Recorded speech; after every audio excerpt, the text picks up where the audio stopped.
Assalomu alaykum yorobun. Bugungi mavzuyimiz kalding va so'tung. Ya'ni kalding bilasiz nizo degani, so'tung esa muloqot. Ya'ni nizo bahslashish va uni muloqot orqali hal qilishga qaratilgan mavzu ekan. Men doimgidek o'qib tarjima qilib beraman. Siz esa yangi so'zlarni yozib yodlab ketishingiz kerak bo'ladi. Bu ikkinchi darsimiz. Kitobda jami 20 ta matn bor. 사람은 누구나 살아가는 동안 인간관계에서 끊임없는 갈등을 겪게 된다. insonlarni hammasi degan ma'noda kim bo'lishidan qat'iy nazar emas, barcha insonlar yashash davomida insoniyat bog'liqligida, aloqasida yoki inson munosabatida deylik, inson munosabatida tinimsiz ravishda nizoni boshdan kechiradi. 갈등이란 일이나 상황이 복잡하게 얽혀 있어 화합하지 못하고 충돌하는 것을 의미하는데 사람마다 생각하는 기준과 가치관 등이 다르기 때문에 갈등이 발생한다. 갈등은 sodir bo'lish usulini, to есть sababini tushuntirib beryapti. Nizo degani ish yoki holat murakkab ravishda aralashib ketib, 화합하다 degani bu ahil bo'lmoq. Murakkab ravishda aralashib ketib, ahil bo'la olmagan paytda, ya'ni kelisha olmagan paytda to'qnashishni anglatadi va har bir odamni o'ylaydigan, fikrlaydigan standartlari va uni dunyoqarashi, qadriyatlari degan o'zi asli qat'iy dunyoqarash desangiz ham bo'ladi. Dunyoqarash kabilari har xil bo'lganligi sababli nizo yuzaga keladi. 현대 사회는 인간관계가 복잡하게 얽혀 있어 갈등이 발생하는 상황을 피하기 어렵다. Hozirgi jamiyatda inson munosabatlari murakkab ravishda aralashib ketganligi uchun nizoni sodir bo'lish holatini chetlab o'tish qiyin. Ya'ni baribir xohlaysizmi, xohlamaysizmi nizo bo'ladi demoqchi. 따라서 현대인들은 갈등이 발생했을 때 이를 효율적으로 관리하고 소통을 통해 갈등을 풀어나가야 할 것이다. Shuning uchun hozirgi zamon insonlari, ya'ni zamonamiz odamlari, sekin ham chiroyli chiqadi. Shuning uchun zamonamiz odamlari nizo sodir bo'lgan paytda buni samarali ravishda nazorat qilib, boshqarib, muloqot orqali mana shu nizoni yumshatib yoki hal qilib borishlari kerak. 그런데 사람마다 갈등을 해결하는 방법은 다르다. Lekin har bir odamda nizoni hal qilish usuli har xil, ya'ni hamma har xil hal qiladi. 토머스와 길만은 갈등 관리 방식을 자신에 대한 배려와 타인에 대한 배려가 높고 낮음을 기준으로 회피, 경쟁, 수용, 타협, 협업의 5가지 유형으로 구분하고 있다. 토머스 bilan Kilman bu ismlar, olimlarning ismi bo'lishi kerak. Mana shu ikkita inson nizoni nazorat qilish usulini o'zi haqidagi, ya'ni o'ziga bo'lgan g'amxo'rlik bilan boshqalarga bo'lgan g'amxo'rlikni ko'p yoki pastligi asosida happy qochish, chetlab o'tish, raqobatlashish, 경쟁, 수용 nizoni qabul qilish, tayob ikkala tomonlama murosaga kelish yoki hibob degani hamkorlikda birga ishlash kabi 5 xil turga ajratishadi. Tomas bilan Gilman 5 xil turga ajratishgan ekan. 첫째, endi happyni o'qiymiz. 첫째, 해피는 갈등 상태를 무시하거나 비하는 것을 말한다. Shu orqali mana sizga yozishni o'rganib ketsangiz ham bo'ladi. Qarang, mana shu turlarga kuvunag'o'yda bo'linadi va bunaqa qilib tushuntirib ketasiz. Birinchi navbatda vergul qo'yilyapti, shu yerga e'tibor bering. Chetlab o'tish, nizo holatini bushiyadan o'zbekchasini bilmayman, ignore qilish degani e'tibordan chetda qoldirish desak, menimcha sal tushadi-yu, lekin 100% tarjima emas. O'zbekchasini ochig'i bilmayman. Mana shu holatni ignore qiladi yoki bo'lmasam chetlab o'tishga aytiladi. Ya'ni happy chetlab o'tish degani siz unga reaksiya bildirmasligingiz, hech qanaqa munosabatda bo'lmasligingiz. 갈등 상태를 회피하는 사람은 상대방에게 문제 해결을 떠넘기거나 갈등 문제가 저절로 해결될 것이라고 믿는 경우가 대부분이다. Nizo holatini chetlab o'tadigan odam suhbatdoshiga muammo yechimini, ya'ni unga yuklab, tonomgida degani o'z mas'uliyatini boshqa odamga yuklamoq. Ya'ni suhbatdoshiga yuklab qo'yadi muammoni hal qilishni. Yoki bo'lmasa mana shu nizo muammosini o'z-o'zidan hal bo'ladi deb ishonadigan holatlari ko'pdir. 이러한 회피 방법은 어떤 심각한 문제를 진정시키거나 다른 문제가 해결되면 그에 따라 해결될 수 있는 하위 갈등일 때 사용하면 효과적이다. Bunday chetlab o'tish usuli qandaydir jiddiy muammoni bostirayotgan, ya'ni uni yumshatayotgan paytda yoki qaysidir muammo, boshqa bir muammo hal bo'lsa, unga asoslanib, havi kalding degani bu juda ham past darajadagi, ya'ni arzimas nizo deylik.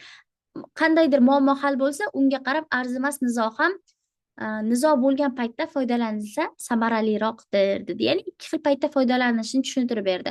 Chetlab o'tish qandaydir muammoni, bu birinchisi ekan, qandaydir katta muammoni yengil bostirmoqchi bo'lganingizda yoki bo'lmasam bitta muammo hal bo'lsa, ikkinchi muammo ham unga asoslanib o'z-o'zidan hal bo'lganda biz happy usulidan foydalanishimiz mumkin ekan.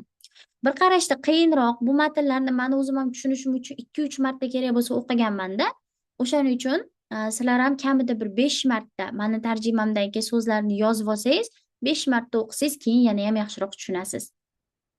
둘째, 경쟁은 자신의 목표를 최우선으로 하여 자신의 입장을 내세워 상대방을 희생시킴으로써 갈등을 해결하는 방식이다.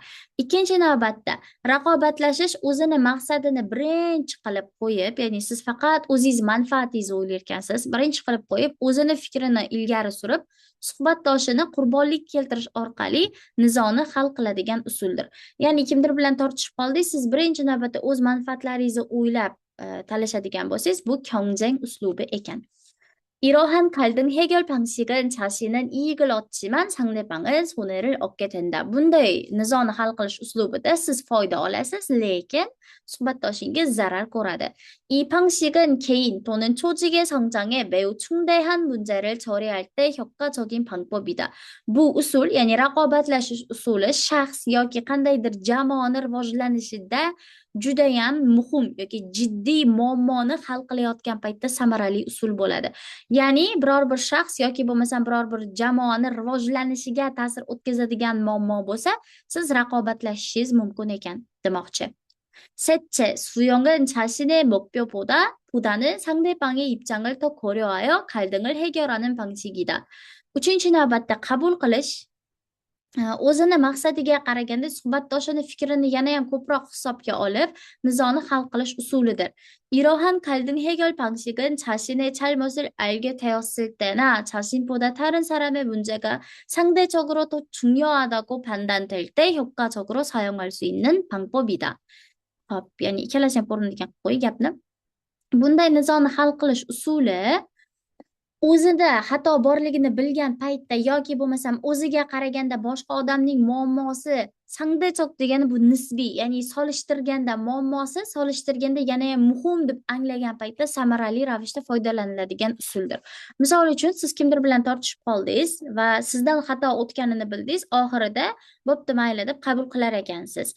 Yoki bo'lmasam o'zingizdan xato o'tmagan bo'lsa ham boshqa odamning muammosi siznikidan ham favqulodda, siznikiga solishtirganda sangdechokroq siznikidan muhim bo'lgan paytda siz suyong usulidan foydalanishingiz mumkin ekan. Eslatib o'taman, mana bunaqa suyong bo'lsa, bu suzish, cho'milish degani, suzish.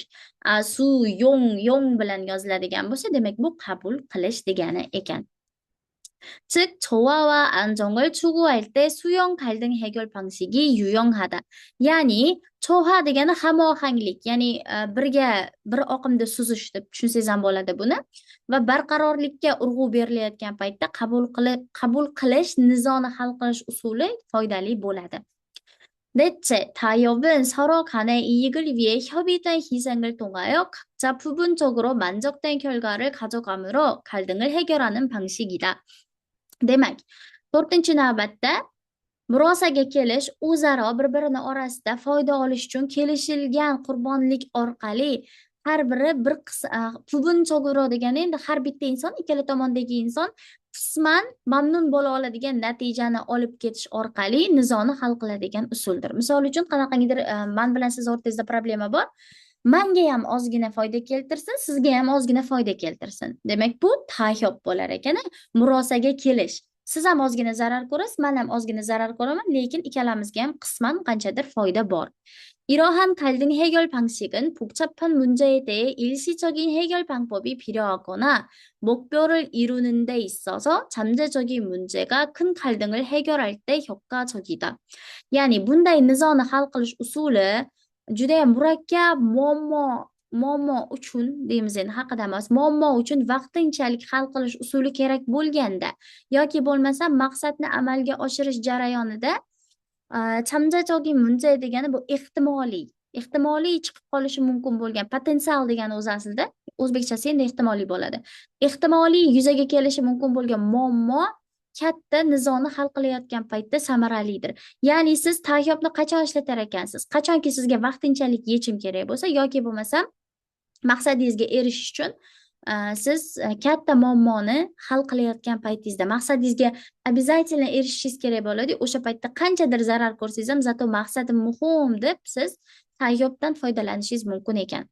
다섯째, 협업은 합의와 헌신이 필요하거나 서로의 관심사가 매우 중요하여 통합적으로 문제를 해결하는 방법이 최선일 때 갈등을 해결하는 방법이다.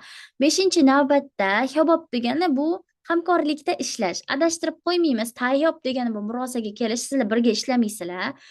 Просто так qaysidir ma'noda sizdan ham undan ham hissang qurbonlik bo'ladi. Hiobobda sizlar birga hamkorlik qilib ishlaysizlar.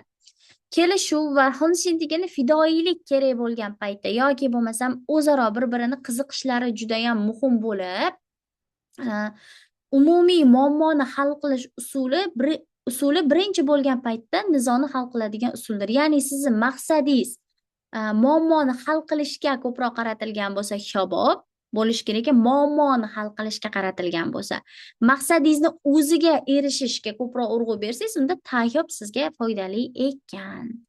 Bu jadvalchani o'zingiz ko'rib qo'ysangiz ham bo'laveradi. Tayyob, kyongjang, happy, hiyobob, suyong ko'rsatib qo'ygan, просто diagramma qilib qiziqtirish uchun ko'rsatib qo'ygan xolos.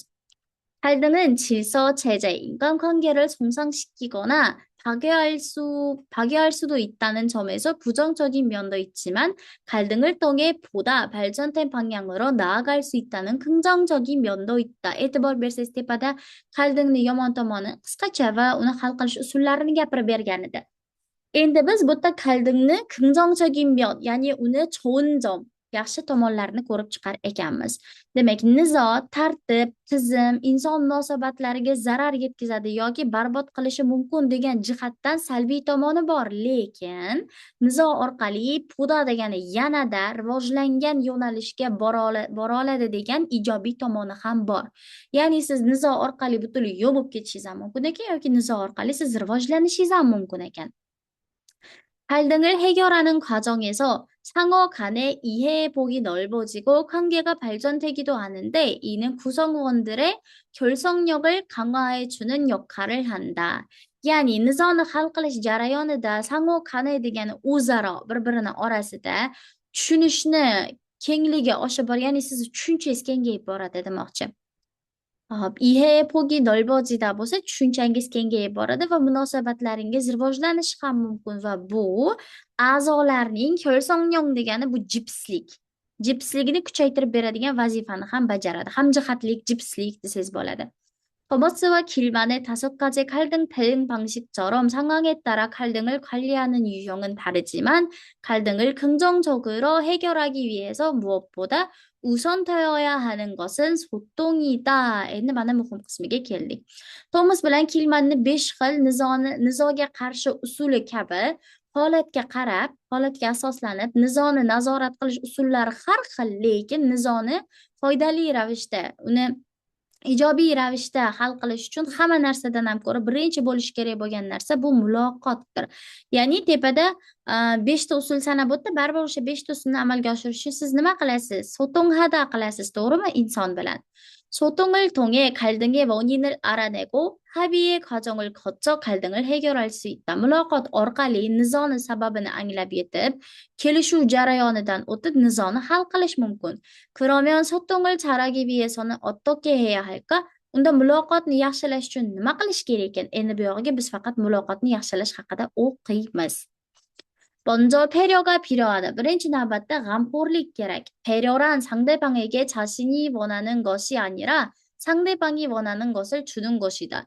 g'amxo'rlik deganda suhbatdoshga o'zingiz xohlayotgan narsani emas, balki suhbatdoshingiz xohlayotgan narsani berishdir. 상대방의 입장에서 상대방이 현재 힘들어하는 것은 무엇인지, 관심사가 무엇인지를 생각하고 마음을 헤아려 주는 말을 건네야 소통이 시작된다. suhbatdoshingizni fikridan kelib chiqib, suhbatdoshingiz hozirgi paytda qiynalayotgan narsasi nima ekanligini, uni qiziqishlari nima ekanligini o'ylab, ma'lumot hearida degani qalbini tushunmoq. Uni tushunadigan gapni gapirsangizgina muloqot boshlanadi. 다음으로 소통을 위해서는 다르다는 것을 인정하는 자세가 필요하다. Quyida muloqot qilish uchun boshqacha degan narsani tan olish pozitsiyasi kerak bo'ladi. Ya'ni siz misol uchun man 6 raqamini yozsam o'zim mana bu tochkada turgan bo'lsam, menga bu 6 bo'lib ko'rinadi. Siz tepada turgan bo'lsangiz, sizga bu raqam 9 bo'lib ko'rinadi. Ikkalamiz uchun ikkala holat ham tarida, ya'ni har xil bo'lyapti, to'g'rimi? Raqam. Siz hamma sizni fikringiz bilan bir xil tushunchada bo'lishini emas, balki hamma o'zini fikriga ega ekanligini qabul qilishingiz kerak. Sizga shunaqa tan oladigan pozitsiya kerak dedi. Ko'rdinglar? Qanaqa foydali til, koreys tili, ayniqsa mana shu kitoblar. O'zi umuman birorta til o'rganganingizda siz ancha muncha dunyo qarashingizni kengaytirasiz. O'shaning uchun zerikdim, o'ldim, qoldim, kuydim demasdan kitob o'qishga harakat qilish kerak. Ham foydali bo'ladi, sertifikatingizdagi ballingizni ham ancha ko'tarib olasiz. 사람들은 자라온 환경이 다르기 때문에 각자의 경험, 태도, 고정관념, 성, 나이 등과 같은 요소로 이해 가치관과 성향이 다를 수 있다. Ya'ni insonlar voyaga yetgan muhiti har xil bo'lganligi sababli har birini tajribasi, munosabati, ko'zonqanyam degani stereotip, ya'ni u o'sha eski tushuncha, qotib qolgan tushuncha, jinsi, yoshi kabi ga o'xshash bo'lgan elementlar sababli uni tushunish qadriyatlari, ya'ni dunyoqarashida bitobga turasiz. Dunyoqarash bilan xarakteri har xil bo'ladi. Ya'ni odamni, misol uchun erkakni o'ylashi boshqacha, ayolni o'ylashi boshqacha. 20 yoshli odamni o'ylashi boshqacha, 60 yoshli odamni o'ylashi boshqacha, to'g'rimi? Xuddi shunaqa har xil bo'ladi hamma odamda. 그렇기 때문에 똑같은 상황이라도 갈등 상황을 받아들이고 이해하는 방식에서 차이가 생길 수 있다. Shuning uchun bir xil vaziyat bo'lsa ham nizoli holatni qabul qilib, uni tushunish usulida farq bo'lishi mumkin. Misol uchun men nizoni hal qilsa bo'ladi deb ko'rishim mumkin. Men tortishayotgan odam esa yo'q, faqat raqobatlashish kerak deb o'ylashi mumkin ekan. 그래서 소통을 잘하기 위해서는 다르다라는 것을 인정하고 받아들이는 태도가 필요하다. Shuning uchun muloqotni yaxshi qilish uchun, ya'ni muloqotni yaxshi qilish uchun deb bitta tarjima qilamiz. Boshqacha degan narsani tan olib qabul qilish munosabati zarur. 마지막으로 소통을 잘하기 위해서는 경청을 잘해야 한다. Eng oxirida muloqotni yaxshilashingiz uchun 경청 degani bu diqqat bilan tinglashni yaxshilash kerak. Ya'ni siz diqqat bilan tinglashingiz kerak ekan. 이때는 개인적인 관점이나 의견을 접고 진정으로 상대방의 말을 들어야 한다. Bu paytda o'zingizni shaxsiy fikrlaringiz, ya'ni qarashlaringiz, fikrlaringizni chopda buklamoq degani, endi bir chetga surib deymiz, buklab demaysiz-ku. Bir chetga surib yoki yig'ishtirib, samimiy ravishda suhbatdoshingizni gapini eshitishingiz kerak. Bitta narsa borda, men bir kimdir bilan tortishganda ancha bo'lib ketgan, uni bilmayman nima sababdan tortishganman. Xullas kalom, u odam yozganda menga siz mani gapimni tushunish uchun emas, javob qaytarish uchun o'qiyapsiz degan. Shu Telegramda kimdir bilan tortishib qolganda shunaqa degan edi. Shu gap esimda qolib ketgan. Haqiqatdan ham tasavvur qiling, oxirgi marta kimdir bilan urushganingizni, siz qachondir uni vaziyatini tushunishga harakat qilganmisiz? Qalding bo'lgan paytda. Yo'q, to'g'rimi? Hammamiz o'zimiz ziyonimizni, o'zimiz manfaatimizni o'ylab jang qilamiz urushgan paytimizda. Bu kitob mana shu mavzu aynan shu narsani tushuntirib beryapti. Uni, ya'ni siz 상대방ingizni 이해하다 qilishga 노력하다 qiling demoqchi.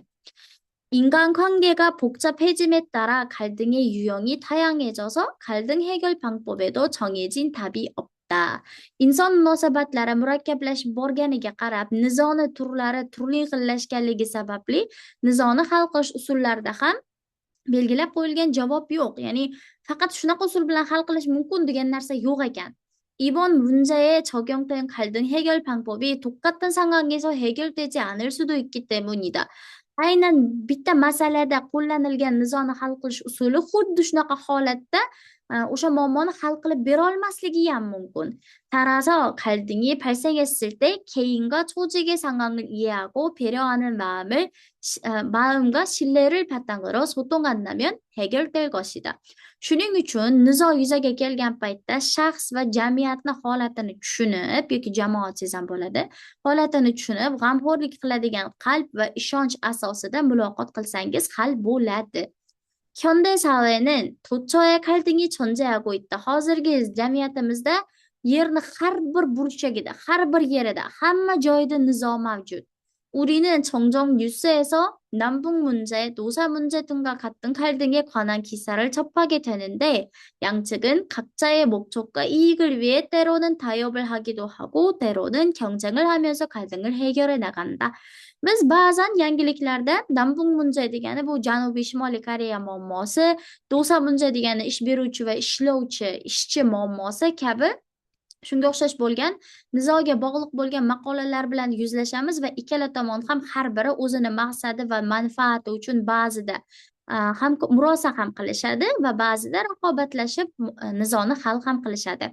우리가 인간관계 속에서 갈등을 해결해 나갈 때 잊지 말고 기억해야 할 것은 내가 옳은 것이 중요한 것이 아니라 모두가 행복해야 하는 것이 더 중요하다는 사실이다. Biz inson munosabatlari ichida nizoni hal qilayotgan paytimizda unutmasdan doim esda tutishimiz kerak bo'lgan narsa bu mani to'g'riligim muhim emas, balki barchani baxtli bo'lishi muhim degan haqiqatdir. Ya'ni siz kimdir bilan janjallashayotgan paytingizda siz haqligingizni emas, hammani, ya'ni ikkala tomonni ham baxtli bo'lishi, xursand bo'lishi, tinch yo'l bilan hal qilishi muhim ekan. Hop, demak, pastda topshiriqlari bor. Uni o'zingiz mustaqil bajarib qo'yishingiz mumkin. Kitobni qattanligini ko'rsatganman. Telegram kanalimdan topasiz. Javoblari ham kitobning orqasida va o'zingizga mustaqil tarjima qilish uchun oxirida qaydin haqida kichkinagina matncha bor. Buni o'zingiz mustaqil tarjima qilib qo'ysangiz bo'ladi. 그럼 여러분 여기서 수업을 마치도록 하겠습니다. 안녕히 계세요.